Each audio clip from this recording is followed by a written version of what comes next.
வணக்கம் வந்தனம் நமஸ்தே நமஸ்கார் எல்லாருக்கும் இனிய மாலை வணக்கம் மக்களே. நான் உங்கள் Sanju. Welcome to Sanju current affairs. இன்னைக்கு நம்ம பாலிட்டி கிளாஸ் 10 தான் மக்களே பார்க்க போறோம். என்ன டாபிக் அப்படின்னா salient features of Indian constitution அப்படிங்கிறது இந்திய அரசியலமைப்பின் சிறப்பு அம்சங்கள்.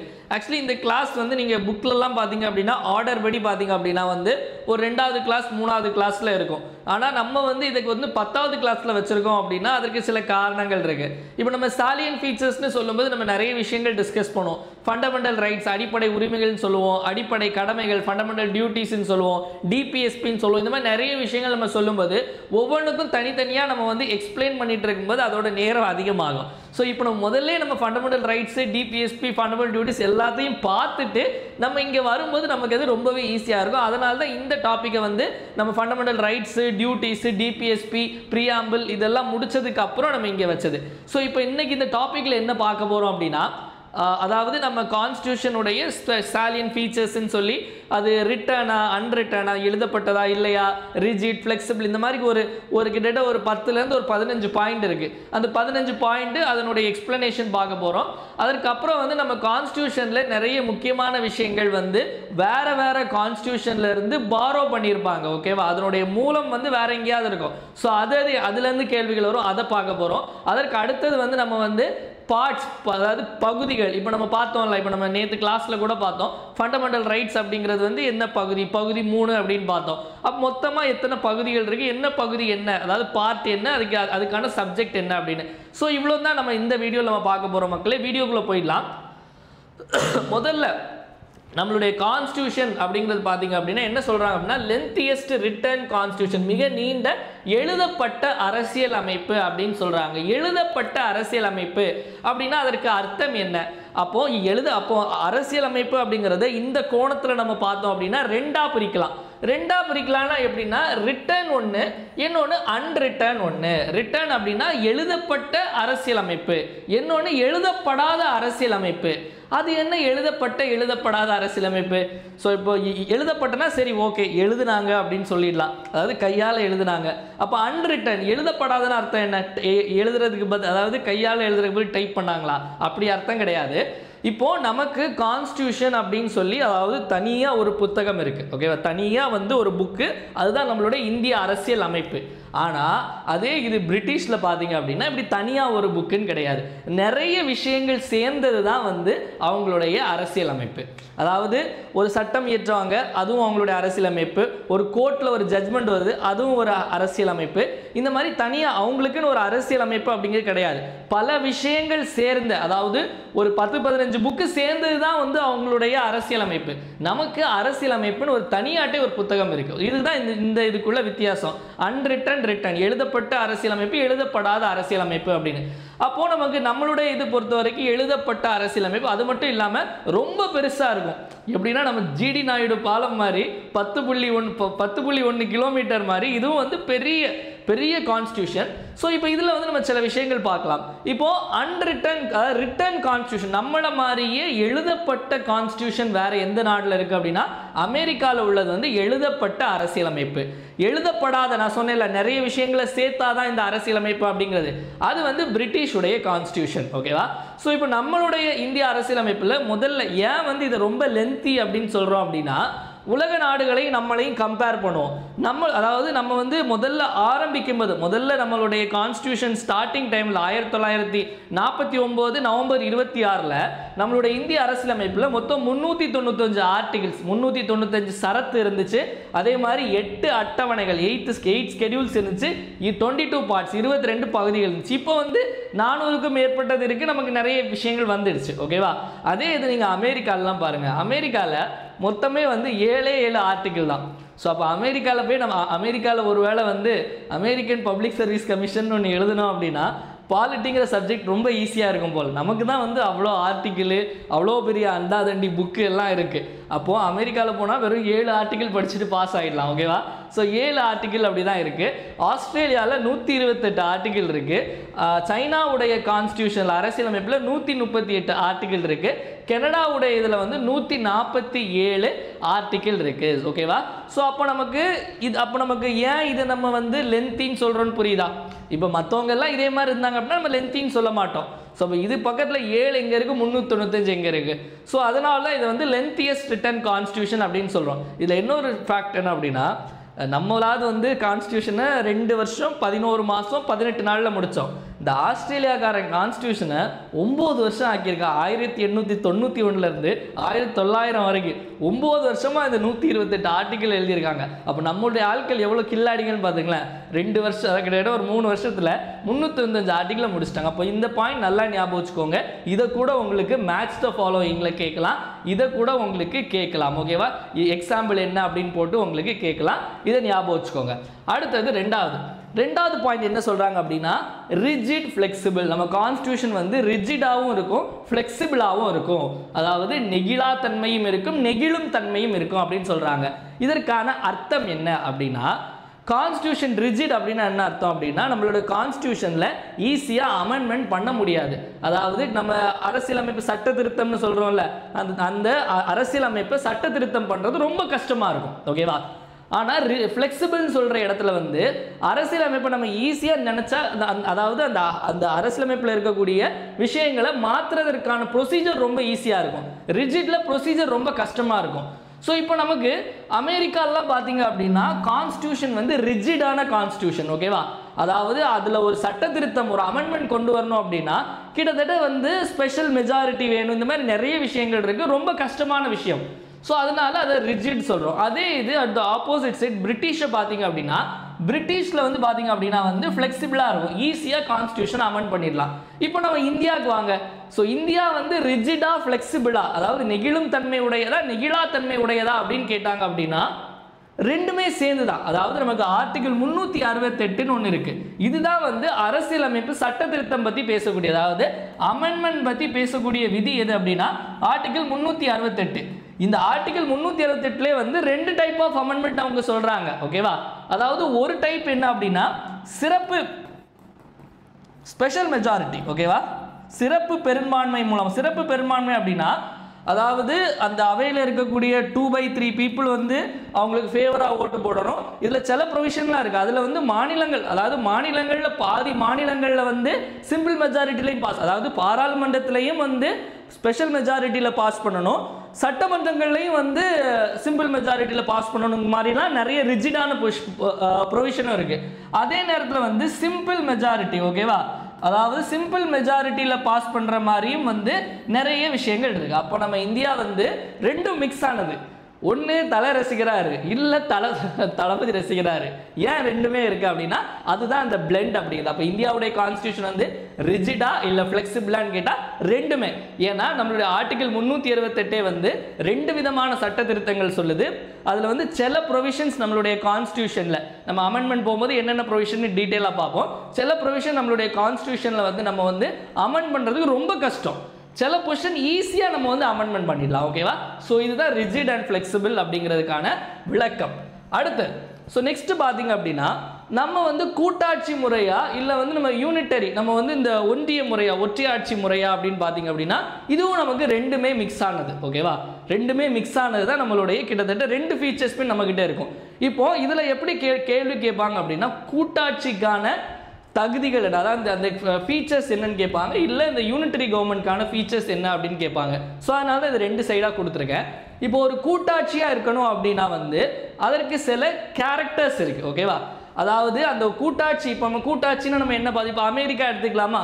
இப்போ அமெரிக்கா வந்து பார்த்தீங்க அப்படின்னா வந்து கூட்டாட்சி. ஓகேவா, அதாவது கூட்டாட்சினா வந்து நிறைய மாகாணங்கள் சேர்ந்தது தான் அமெரிக்கா. ஓகேவா, ஸோ இப்போ வந்து அது என்னங்கிறத உள்ள போய் டீட்டெயிலாக பார்க்கலாம். கூட்டாட்சினா எதை வச்சு சொல்கிறோம் அப்படின்னு, கூட்டாட்சியுடைய அரசியலமைப்பு எப்படி இருக்கும் அப்படின்னா ரிட்டர்ன் கான்ஸ்டியூஷனாக இருக்கும். நான் முதல்ல சொன்ன மாதிரி எழுதப்பட்ட தனியாக ஒரு டாக்குமெண்ட் இதுக்காக இருக்கும். எதில்?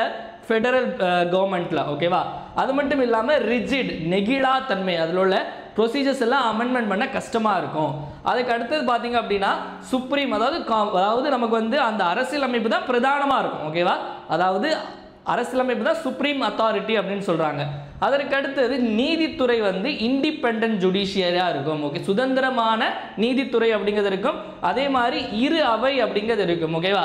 ஸோ மேலவை கீழவைலாம் இருக்குது, நமக்கு மாநிலங்களவை இதெல்லாம் இருக்குல்ல, இந்த மாதிரி இரு அவைகள் இருக்கும்.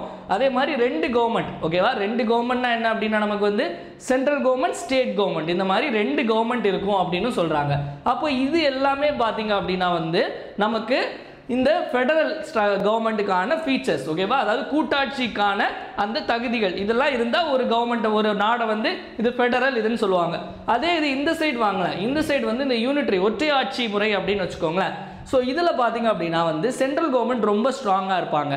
அதற்கப்புறம் பார்த்தீங்கன்னா கான்ஸ்டியூஷன் பார்த்தீங்க அப்படின்னா ஈஸியாக அமெண்ட்மெண்ட் பண்ணலாம், அந்த மாதிரி இருக்கும், ஃப்ளெக்சிபிளாக இருக்கும். அதற்கு அடுத்தது இன்டகிரேட்டட் ஜுடிஷியரி, ஒருங்கிணைந்த நீதித்துறைனா என்ன அப்படின்னா, ஒருங்கிணைந்த அப்படின்னா என்ன அர்த்தம் அப்படின்னா, இப்போ நமக்கு பார்த்தீங்க அப்படின்னா அதாவது ஒரு ஆர்டர் இருக்கும், நமக்கு நம்மளுடைய நீதித்துறையில் ஒரு ஆர்டர் இருக்கும். அதாவது டிஸ்ட்ரிக்ட் கோர்ட்டு, அவங்களுக்கு மேலே ஹை கோர்ட்டு, அவங்களுக்கு மேலே சுப்ரீம் கோர்ட், இது எல்லாமே வந்து ஒன்றோடு ஒன்று இணைந்தது. ஓகேவா?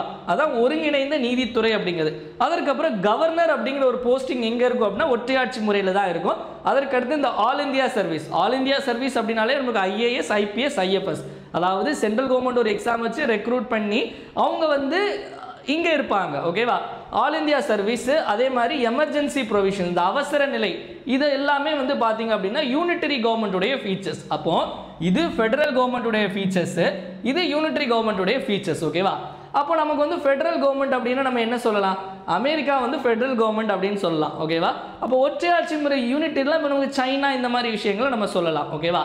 இப்போ நம்ம இந்தியா இதில் வருமா, இதில் வருமா, இதுலையும் மற்ற அதே மாதிரி தான். நான் வந்து சிவாஜி ஃபேனும் இல்லை, எம்ஜிஆர் ஃபேனும் இல்லை, நான் 2 பேருக்குமான ஃபேன் அப்படிங்கிற மாதிரி.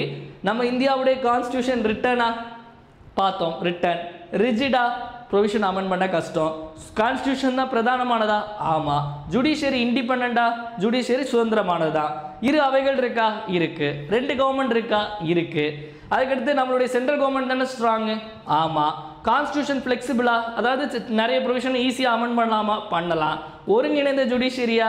ஆமாம். கவர்னர்னு ஒரு போஸ்டிங் இருக்கா? இருக்கு. ஆல் இந்தியா சர்வீஸ்னு ஒன்று இருக்கா? இருக்கு. எமர்ஜென்சி ப்ரொவிஷன் இருக்கா? இருக்கு. அப்போது இந்தியாவில் 2 ஃபீச்சர்ஸுமே இருக்குது. அப்போ இந்தியா வந்து federal with and unitary bias, அதாவது 2மே. ஆனால் வந்து அதிகபட்சமாக எந்த சைடு சாயக்கூடியது அப்படின்னா இந்த சைடு தான் சாயக்கூடியது. ஓகேவா? ஃபெடரல் ஃபீச்சர்ஸ் இருந்தாலும் இது வந்து மோர் எந்த சைடு வந்து அதிகமாக சாயுது அப்படின்னா இந்த ஒற்றையாட்சி முறையில் தான் சாயுது. ஸோ இதுவும் வந்து முக்கியமான ஃபீச்சர், இதுவும் வந்து கொஸ்டின் ஏரியா, இந்த ஃபீச்சர்ஸ் வச்சு கேள்வி கேட்பாங்க. அடுத்தது வந்து நம்ம வந்து என்ன நம்மளுடைய ஆட்சி முறை அப்படிங்கிறது வந்து அதிபர் ஆட்சி முறை இல்லை, நம்மளுடைய ஆட்சி முறை வந்து நமக்கு பாராளுமன்ற ஆட்சி முறை, பார்லிமெண்ட்ரி ஃபார்ம் ஆஃப் கவர்மெண்ட். ஓகேவா? ஸோ நமக்கு நம்மளுடைய parliamentary form of government, so அதனால தான் இந்த டைரெக்டாக நம்ம சொல்லியிருக்கோம். அதற்கு அடுத்தது நமக்கு இதில் லோக்சபா, ராஜ்யசபா இந்த மாதிரிப்பட்ட விஷயங்கள்லாம் இருக்கும். அதற்கடுத்து 5வது என்ன சொல்லுது அப்படின்னா, நம்ம இந்தியா பொறுத்த வரைக்கும் வந்து பார்லிமெண்ட்ரி சாவர்னிட்டி, அதாவது பார்லிமெண்ட்ரி சாவர்னிட்டினா என்ன? பார்லிமெண்ட்ரி சாவர்னிட்டி அதாவது பாராளுமன்றத்தினுடைய இறையாண்மையும், பாராளுமன்ற இறையாண்மையும் நீதித்துறை ஆதிக்கமும் சேர்ந்த ஒரு கலவை வந்து நம்மளுடைய கான்ஸ்டியூஷன் அப்படின்னு சொல்கிறாங்க. நல்லா புரிஞ்சுக்க, பாராளுமன்ற இறையாண்மை அதே மாதிரி நீதித்துறை ஆதிக்கம் 2மே வந்து இரு துருவங்கள் மாதிரி இருக்குது. அதாவது parliamentary sovereignty plus judicial supremacy. என்ன அர்த்தம் இதுக்கு? என்ன அர்த்தம் அப்படின்னா, இப்போ சிம்பிளாக ஒரு விஷயம், இது நம்ம ஃபண்டமெண்டல் ரைட்ஸ் பார்த்தோம். அந்த வீடியோ பார்க்காதவங்க நம்மளுடைய பிளேலிஸ்ட்டில் இருக்கும், போய் பாருங்கள். அதில் ஆர்டிகிள் 13 சரத்து 13 என்ன சொல்லியிருப்போம் அப்படின்னா, ஒரு சட்டம் வந்து பாராளுமன்றம் இயற்றுறாங்க, அந்த சட்டம் வந்து அடிப்படை உரிமைகளுக்கு எதிராக இருந்துச்சு, ஃபண்டமெண்டல் ரைட்ஸ்க்கு எதிராக இருந்துச்சு அப்படின்னா அந்த சட்டம் செல்லாது அப்படின்னு சொல்லிட்டு நீதிமன்றங்கள் அறிவிக்கலாம். அப்போது நல்லா புரிஞ்சுக்கோங்க, நீதிமன்றம் அதாவது பார்லிமெண்ட் தான் ஹையஸ்ட். இது பார்லிமெண்ட் நினச்சா சட்டம் இயற்றலாம், ஆனால் அந்த சட்டத்தை கூட மாற்றுறதுக்கான அதிகாரம் யாருக்கு இருக்குது அப்படின்னா ஜுடிஷியரி. அப்போ வந்து ஒரு செக் அண்ட் பேலன்ஸ் இருக்குது. இப்போ நிறைய ஊரில் ஜுடிஷியரி தான் பெரிய வெயிட்டாக இருக்கும், ஆனால் பார்லிமெண்ட் பெரிய அளவுக்கு இருக்காது. இங்கே பார்லிமெண்ட் தான் மெயின். அப்போ ஆனால் அதே நேரம் ஒரு நம்மளுடைய நீதித்துறையும் ஒரு செக் அண்ட் பேலன்ஸ் மாதிரி இருக்குது. அதான் synthesis of parliament sovereignty and judicial supremacy, அதாவது பாராளுமன்ற இறையாண்மையும் அதே மாதிரி நீதித்துறை ஆதிக்கமும் சேர்ந்த ஒரு கலவை தான் நம்மளுடைய இந்திய கான்ஸ்டியூஷன். ஓகேவா? அடுத்தது பார்த்தீங்க அப்படின்னா நம்மளுடைய ஜுடிஷியரி நீதித்துறை வந்து இண்டிபெண்டன்ட் அண்ட் இன்டகிரேட்டட்னு சொல்கிறாங்க, சுதந்திரமானது மற்றும் ஒருங்கிணைந்த நீதித்துறை. அப்படி சுதந்திரமான இண்டிபெண்டன்ட்னா என்ன? இப்போ இண்டிபெண்டன்ட் அப்படின்னா வந்து இப்போ அவங்களுக்கான முடிவை அவங்களே எடுக்கிறது, இந்த மாதிரிப்பட்ட விஷயங்கள். அதாவது அவங்களுடைய விஷயங்களில் ஒரு தீர்ப்பில் போய் யாரா தலையிட முடியுமா? தலையிட முடியாது. அதே மாதிரி இன்டகிரேட்டட்னு சொன்னது அதே மாதிரி தான், அவங்களுக்குன்னு ஒரு ஸ்ட்ரக்சர் இருக்கும். ஓகேவா? இப்போ district court, high court, civil court, இதில் இப்போ இங்கே கொடுக்குற தீர்ப்பை வந்து இங்கே மேல்முறையீடு போகலாம், இங்கே கொடுக்குற தீர்ப்பை இங்கே மேல்முறையீடு போகலாம். இதுதான் இன்டகிரேட்டட் அப்படிங்கிறது, ஒருங்கிணைந்து இருக்கக்கூடியது. அப்போ ஒருங்கிணைந்தது சுதந்திரமான நீதித்துறை அப்படிங்கிறது நம்மளுடைய சிறப்பம்சம். இந்த ரெண்டு சிறப்பம்சமும் எல்லாம் சேர்ந்து இருக்காது. நம்ம ஆல்ரெடி இங்கே பார்த்தோம். இப்போ வந்து ஒரு கூட்டாட்சியாக இருக்க மட்டும் இண்டிபெண்டன்ட் ஜுடிஷியராக இருக்குமே தவிர இன்டகிரேட்டடாக இருக்காது. அதே நேரம் ஒரு யூனிட்டரி ஃபார்ம் ஆஃப் கவர்மெண்ட்டில் வந்து இண்டிபெண்டன்ட் ஜுடிஷியரி இருக்காது, இன்டகிரேட்டட் ஜுடிஷியரி தான் இருக்கும். ஸோ அப்போ எப்படி ஒரு செக் அண்ட் பேலன்ஸ் நம்முடைய கான்ஸ்டியூஷனை டிசைன் பண்ணியிருக்காங்க அப்படி, அதாவது ரசிச்சு ருசிச்சு ஒரு ஃபேன் பாய் சம்பவம் மாதிரி அம்பேத்கர் அவர்கள் பண்ணியிருக்காரு. ஓகேவா? ஸோ இதெல்லாம் இருக்கிறதுனால இன்னைக்கு நாடு அப்படிங்கிறது இப்படி இருக்குது. ஸோ நெக்ஸ்ட் பார்த்தீங்க அப்படின்னா வந்து அடிப்படை உரிமைகள். அடிப்படை உரிமைகளும் நம்மளுடைய ஒன் ஆஃப் த சிறப்பு அம்சங்கள், சாலியன் ஃபீச்சர்ஸ். அடிப்படை உரிமைகள் பற்றி நம்ம நேற்று கிளாஸில் டீட்டெயிலாக டிஸ்கஸ் பண்ணோம். ஓகேவா?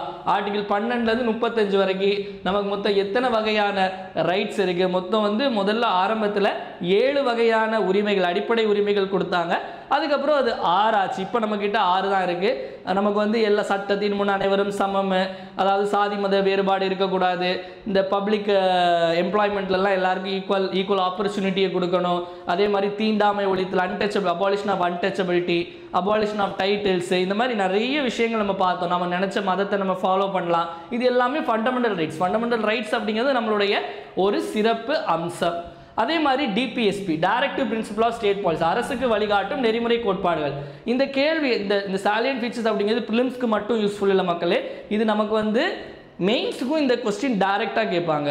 Discuss the salient features of Indian constitution. ஓகேவா?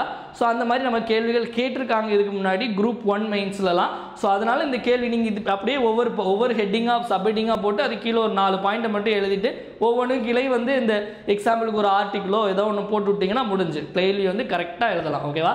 இப்போ directive principle of state policy, அரசுக்கு வழிகாட்டும் நெறிமுறை கோட்பாடுகள், இதுவும் நம்ம பார்த்த ஒன்று தான்.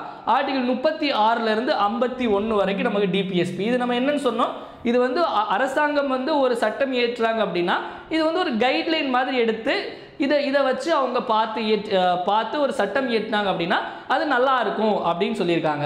அதுக்கடுத்து அடிப்படை கடமைகள், ஃபண்டமெண்டல் டியூட்டிஸ் அப்படிங்கிறது வந்து நமக்கு உரிமைன்னு ஒன்று இருக்கும்போது நம்ம சிட்டிசனாக சில கடமைகளும் நமக்கு இருக்கணும் அப்படின்னு சொல்லிட்டு கிட்டத்தட்ட நமக்கு வந்து அந்த ஆர்டிகல் 51A அப்படின்னு ஒன்று உருவாக்கி அதில் ஃபண்டமெண்டல் டியூட்டிஸ் அப்படின்னு கொண்டு வந்திருக்காங்க. ஓகேவா? ஸோ இதுவும் நமக்கு முக்கியமானது. ஓகேவா? சொரன் சிங் கமிட்டி இதெல்லாம் நம்ம பார்த்தோம். இதுவும் நம்ம தனி வீடியோவை போட்டிருப்போம். அதற்கு அடுத்தது இந்தியா வந்து ஒரு செக்யுலர் ஸ்டேட், மத சார்பற்ற அரசா. ஸோ இந்தியா வந்து நம்ம இந்தியாவில் வந்து பார்த்தீங்க அப்படின்னா பர்டிகுலராக இதுதான் ஒரு மதம், அதாவது ஒரு ரிலீஜியன் அப்படின்னு நம்ம ஃபாலோ பண்ணுறது கிடையாது. அதாவது இதுதான் நம்மளுடைய ஒரு மாநிலமோ அல்லது தேசிய மதம், தேசிய சமயம் இதுதான் அப்படின்னு ஃபாலோ பண்ணுறது கிடையாது. அதாவது ஸ்டேட் ரிலீஜியன் ஒன்று கிடையாது. அதே மாதிரி எல்லாத்தையும் வந்து எல்லா ரிலீஜியனையும் ஈக்குவலாக வந்து ட்ரீட் பண்ணுறது.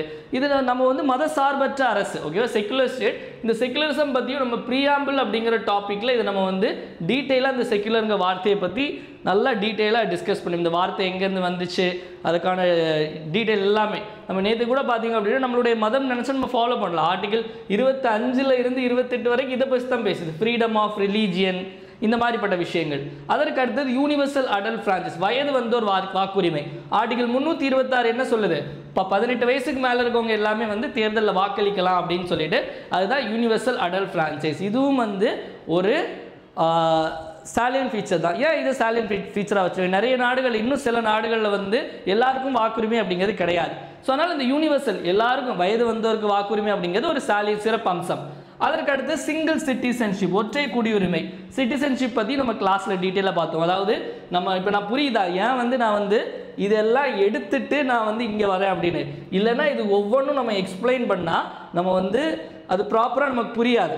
இப்போ நம்ம அதெல்லாம் எடுத்தனால உங்களுக்கு நான் இது ஜஸ்ட் ஒரு 1 லைனில் சொன்னால் கூட உங்களுக்கு புரிஞ்சிடும். யாராவது டேரெக்டாக ஃபஸ்ட் டைம் இந்த வீடியோ பார்க்குறீங்க அப்படின்னா நம்ம பிளேலிஸ்ட்டில் தனியாக citizenship, fundamental right, DPSP, fundamental duty எல்லாத்துக்குமே தனியாக வீடியோ போட்டிருப்போம். இப்போ அதே மாதிரி சுதந்திரமான அமைப்புகள், இண்டிபெண்டன்ட் பாடிஸ்னால் என்ன? நமக்கு எலெக்ஷன் கமிஷன், யூபிஎஸ்சி, இந்த மாதிரிப்பட்ட விஷயங்கள் எல்லாம் நமக்கு வந்து சுதந்திரமான அமைப்புகள், இண்டிபெண்டன்ட் பாடிஸ் அப்படிங்கிறது. ஸோ நெக்ஸ்ட் பார்த்தீங்க அப்படின்னா எமர்ஜென்சி ப்ரொவிஷன் ஒன்று இருக்கும். நமக்கு வந்து அவசர காலையில் இது நம்ம தனியாக நம்ம டிஸ்கஸ் பண்ணுவோம். ஓகேவா? ஸோ நெக்ஸ்ட் பார்த்தீங்க அப்படின்னா நான் ஆல்ரெடி சொன்ன மாதிரி இதில் முக்கியமான ஒரு கோட்ஸ் இது அடிக்கடி கேட்பான். Lawyers paradise. ஓகே, நம்மளுடைய கான்ஸ்டியூண்ட் அசம்பிளி வந்து லாயர்ஸ் பேரடைஸ் அப்படின்னு சொல்லிட்டு யார் சொன்னாங்க அப்படின்னு கேட்டாங்கன்னா சார் ஐவர் ஜென்னிங்ஸ். இது அடிக்கடி கேட்கப்படக்கூடிய கேள்வி, இது ரொம்ப இம்பார்ட்டண்ட்டு. நெக்ஸ்ட்டு வந்து நம்ம கான்ஸ்டியூஷனை வந்து நம்மளுடைய முன்னோர்கள் வந்து அவங்க அப்படியே உருவாக்குனாங்க, அவங்களே உட்காந்து எழுதுனாங்களான்னு கிடையாது. அவங்க நிறைய கிட்டத்தட்ட ஒரு 60க்கும் மேற்பட்ட நாடுகளுடைய அரசியலமைப்பு வந்து ஆராய்ந்து அதுலேருந்து நிறைய நல்ல நல்ல விஷயங்கள் எடுத்திருப்பாங்க. ஸோ அது எங்கெங்கேருந்து என்னென்ன எடுத்தாங்க அப்படிங்கிறது நம்ம வந்து பார்க்கலாம். ஸோ இது நான் நம்மளுடைய டெலகிராம் குரூப்பில் போட்டுறேன். ஜஸ்ட் நான் 1-2 விஷயங்கள் மட்டும் சொல்கிறேன், அதெல்லாம் ரெகுலராக எக்ஸாமில் கேட்கக்கூடிய விஷயம். இப்போ கவர்மெண்ட் ஆஃப் இந்தியா ஆக்ட், அதாவது ஆஃபீஸ் ஆஃப் கவர்னர், இந்த கவர்னரு, எமர்ஜென்சி ப்ரொவிஷன், இந்த எல்லாமே வந்து நமக்கு இந்திய அரசு சட்டம் 1935 எடுக்கப்பட்டது. தமிழும் பின்னாடி இருக்குது, முதல்ல நான் இங்கிலீஷில் காட்டிடுறேன். அதுக்கடுத்து நம்மளுடைய பிரிட்டிஷ் கான்ஸ்டியூஷன், நம்மளுடைய பாராளுமன்ற ஆட்சி முறை அப்படிங்கிறது பிரிட்டிஷ் கான்ஸ்டியூஷன்லேருந்து வந்தது. ஏன்னா நம்ம ஆண்டுட்டு இருந்தாங்க, அவங்க ஒரு செட்டப் உருவாக்கிட்டாங்க, நம்மளும் அப்படியே அதை நோக்கி பார்த்துட்டு இருக்கோம். இந்த கேபினெட் சிஸ்டமாக இருக்கட்டும், ஒற்றை குடியுரிமை, சிங்கிள் சிட்டிசன்ஷிப், இதெல்லாம் வந்து பிரிட்டிஷ் கான்ஸ்டியூஷன்லேருந்து கொண்டு வந்தது. அப்போ அமெரிக்காலேருந்து என்ன வந்துச்சு நம்ம பார்த்தோம், அமெரிக்காவுடைய அந்த பில் ஆஃப் ரைட்ஸ் அப்படிங்கிறத நம்மளுடைய அடிப்படை உரிமைகள், fundamental rights, independence of judiciary நம்ம வந்து பார்த்தோம், vice president posting, impeachment of president, இது எல்லாமே வந்து அமெரிக்காவுடைய கான்ஸ்டியூஷன்லேருந்து எடுக்க வந்தேன். நான் அண்டர்லைன் பண்ணுறதெல்லாம் முக்கியமான விஷயங்கள், ஓகேவா? பட் எல்லாமே படிக்கிறது அண்டர்லைன் பண்ணால் அடிக்கடி எக்ஸாமில் கேட்கப்பட்டது. ஐரிஷ் கான்ஸ்டியூஷன் நம்ம ஆல்ரெடி பார்த்தோம். இந்த டிபிஎஸ்பி, அரசுக்கு வழிகாட்டும் நெறிமுறை கோட்பாடுகள் அப்படிங்கிறது வந்து ஐரிஷ் கான்ஸ்டியூஷன்லேருந்து கொண்டு வந்தது. ஐரிஷ் கான்ஸ்டியூஷன் வந்து அதை ஸ்பெயின்லேருந்து காப்பி அடிச்சிருப்பாங்க அப்படிங்கிறதை பார்த்தோம், ஞாபகம் இருக்கும்னு நினைக்கிறேன். அடுத்தது பார்த்தீங்க அப்படின்னா கெனடியன், நம்ம கெனடா கான்ஸ்டியூஷன்லேருந்து நம்ம என்ன நம்ம இன்ஸ்பயர் பண்ணி எடுத்தோம் அப்படின்னா ஃபெடரேஷன் வித் ஸ்ட்ராங் சென்டர். இப்போ நமக்கு சென்ட்ரல் கவர்மெண்ட் தான் பார்த்தீங்க அப்படின்னா வந்து ஸ்ட்ராங்கான சென்டர். ஸோ அந்த விஷயம் யார் வந்து பாரோ பண்ணோம் அப்படின்னா நமக்கு கனடாலேருந்து. ஆஸ்திரேலியாவிலேருந்து என்ன பாரோ பண்ணோம் அப்படின்னா கன்கரண்ட் லிஸ்ட்டு, அதே மாதிரி இந்த ஜாயிண்ட் சிட்டிங். கன்கரண்ட் லிஸ்ட் அப்படின்னா பொதுப்பட்டியல், ஓகேவா? மாநில பட்டியல், பொதுப்பட்டியல், இதெல்லாம் இருக்குல்ல, அந்த பொதுப்பட்டியல் அப்படிங்கிறது வந்து கன்கரண்ட் லிஸ்ட்டில் இருக்கிறது, ஓகேவா? நம்மளுடைய கல்வி அப்படிங்கிறது மாநில பட்டியலிருந்து பொதுப்பட்டியலுக்கு மாற்றினாங்க. அந்த பொதுப்பட்டியல் அப்படிங்கிற ஒரு முறையே வந்து எங்கேருந்து எடுத்தாங்க அப்படின்னா ஆஸ்திரேலியாவுடைய அரசியலமைப்பு. அதே மாதிரி இந்த இரு அவைகள் சேர்ந்து இந்த ஜாயிண்ட் சிட்டிங் பண்ணுறதும் வந்து இவங்கள்ட்ட வந்தது.